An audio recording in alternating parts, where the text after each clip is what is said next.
Dec, ladies and gentlemen.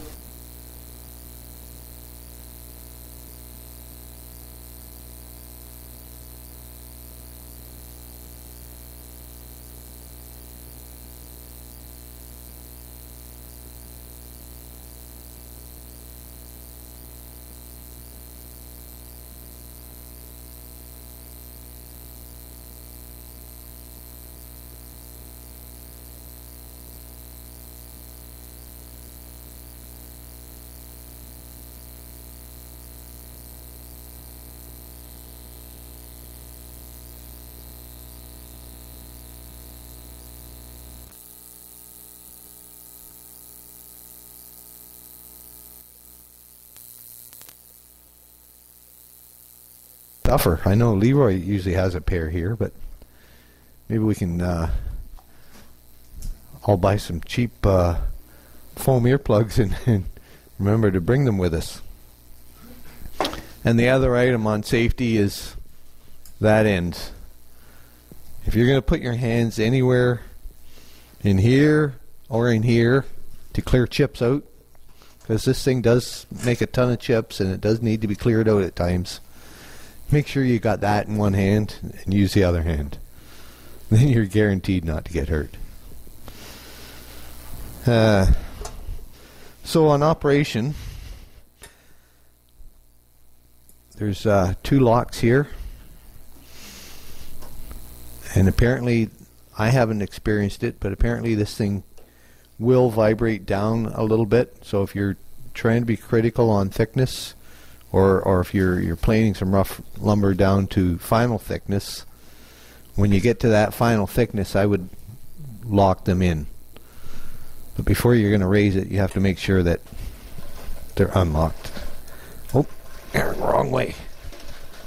Mike, I'll just point out that we're sending around the checkout sheet, so just put your initials by your name. If your name doesn't have to appear on there, write your name in at the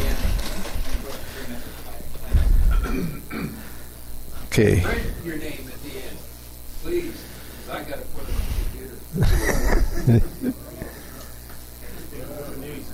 computer. Some things don't need explaining. The on-off switch is back here on the motor. This is a feed control lever, and it's getting a little bit faded now, but it's marked on and off on here, and I don't think I've ever used it. It's always on. When would you... I guess if you somehow got a piece of wood jammed in there, you'd turn it off, but I don't know if I've ever experienced that. Has anybody ever used that machine where they've had to turn that lever off?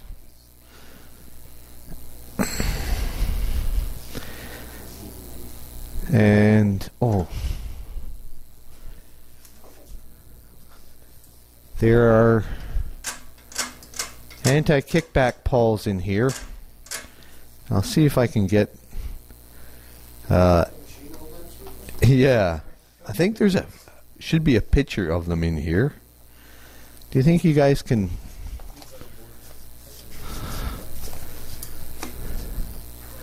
you zoom in on that right there? Is that gonna come up all right? Yeah. Yeah. There you go. There, that's perfect. So those are all, sorry I moved that. Those are all separate little fingers that push out of the way. You can hear them there when I'm pushing them out as you push the wood in.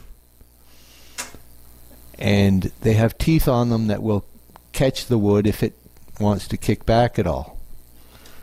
Or if you want to pull board up. Yeah. Well, You got all those fingers working against you. yeah. Little chance you're going to get your board up. But we did, someone ran into a problem with it last week, and they said they couldn't get the wood to feed in.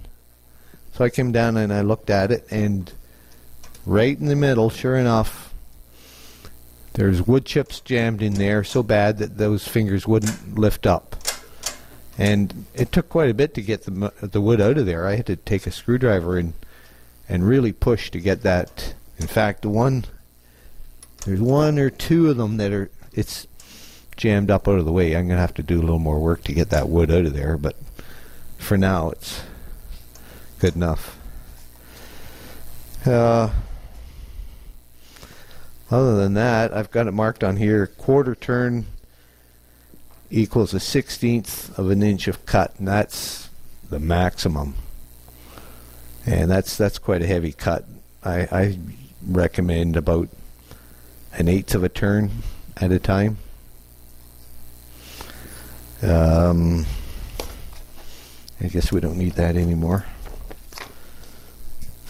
I've recently waxed up the bed with paste wax. Apparently that helps. I've read that in one of the fine woodworking magazines. But if you're down here, if you're doing a lot of planing, you might want to bring some paste wax with you to touch it up.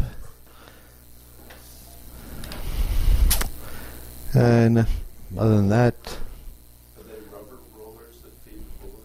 no, they're steel. The You have to wipe those off. Does it ever slip? no, well, no, I don't think you would have to wipe them off. I do clean them out. There's kind of like wood gets gummed up in there a bit. Yeah, that's the same picture. You should be able to see them there. Yeah. The one marked B, that's the infeed roller. And it's got serrations on it. And the one marked C is the outfeed roller, and it's just smooth steel. And they're set 40 thou below the cutter circle. So it's not much. Yeah, yeah. Keep the pitch and everything off it. And the wood chips, I guess, eh? Other than that, is there any questions? Andrew? Yeah, that's a good question. In the manual it says 12 inches, but you don't even have to measure. I mean, there's the width of the machine, the infeed and the outfeed roller, so if it doesn't span those two rollers, it's too short.